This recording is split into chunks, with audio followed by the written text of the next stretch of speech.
बाळूमामाच्या नावानं चांगभलं. जय बाळूमामा. मामा म्हणतात, बाळा, जिवंत माणसाची किंमत ओळखायला शिका. माणूस मेल्यानंतर त्यांच्या आठवणी आपल्या डोळ्यात अश्रू येतात, पण तोच माणूस जिवंत असल्यावर आपल्याकडून त्याच्या मनाला किती वेदना होतात याचा विचार कोणी करत नाही. जिवंत असताना एखाद्याला प्रेमाची 2 शब्द द्या, कारण मृत्यूनंतर वाहिले गेलेले अश्रू त्या व्यक्तीपर्यंत पोहोचत नाही.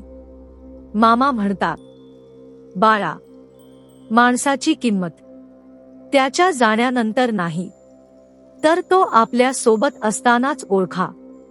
कधी कधी आपण एखाद्याला असे बोलतो, खूप दुखावले जाते, पण ते कधी कधी आपल्याला दिसत नाही.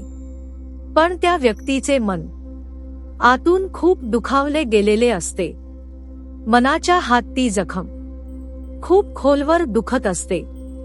बाळांनो, लक्षात ठेवा, आपल्या एका कठोर शब्दाने कोणाचे मन तुटू शकते आणि आपल्या एका प्रेमाच्या शब्दाने कोणाचे आयुष्य बदलू शकते. म्हणून आजपासून ठरवा, ज्यांच्यावर प्रेम करताना त्यांना ते जिवंत असताना दाखवा. त्यांना वेळ द्या, त्याचा आदर करा, त्याच्याशी प्रेमाने वागा.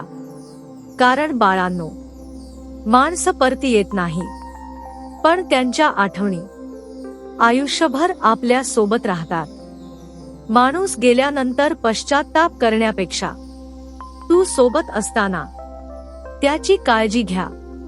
एखादी व्यक्ती आपल्या आयुष्यात असते तेव्हा आपण तिच्या छोट्या छोट्या चुका पाहतो, कमतरता शोधतो, कधी कधी तिच्या प्रेमाची किंमतही करत नाही.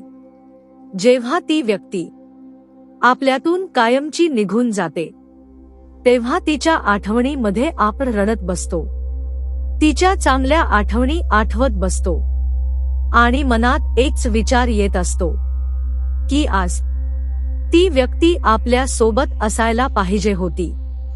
पण बाळांनो, वेळ निघून गेलेले असते. माणसाला त्याच्या शेवटच्या प्रवासात फुल देण्यापेक्षा तू जिवंत असताना त्याच्या आयुष्यात प्रेमाची 2 शब्द द्या. कारण मृत शरीराला केलेला आदर त्या व्यक्तीला जाणवत नाही, पण जिवंत माणसाला दिलेल्या प्रेम आयुष्यभर आठवणीत राहतात. लक्षात ठेवा, प्रत्येक हसणाऱ्या चेहऱ्यामागे आनंदच असेल असे नाही. काही लोक डोळ्यात अश्रू येऊ नये म्हणून चेहऱ्यावर हसू ठेवतात, कारण त्यांना आपल्या माणसांना दुःख दाखवायचे नसतात. कधी कधी आपल्या तोंडातून निघालेले एक शब्द एखाद्याच्या मनावर खोल घाव करतो. एक गोष्ट लक्षात ठेवा, आपल्या आयुष्यातील माणसांना कधीच दुखी करू नका. आपल्या माणसांना जिवंतपणे सांगा की तुम्ही माझ्यासाठी खूप महत्त्वाचे आहेत. कारण शेवटी उरतात फक्त आठवणी. बाळांनो, तुम्हाला जर माझा हा संदेश आवडला असेल तर आत्ताच आपले व्हिडिओला लाईक करा आणि चॅनलला सबस्क्राईब करा.